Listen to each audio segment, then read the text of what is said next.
this video, I'm going to show you how to rename, duplicate, move, and delete pages.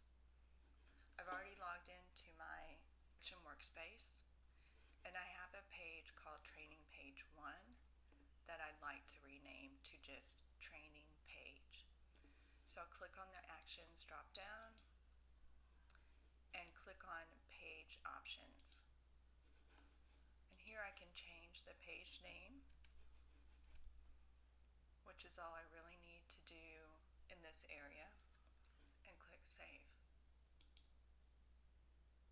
Then to duplicate a page, which I like to do when I'm creating new pages based on old ones, I'll click on the Actions drop down and click Copy Page.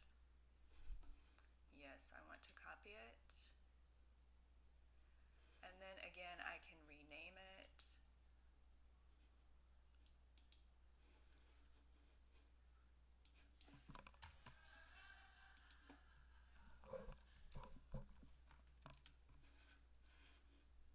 Save it.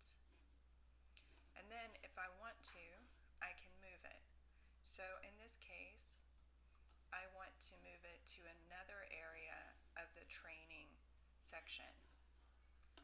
So I'll click on the Actions drop down, I'll click on Move Page, select a site.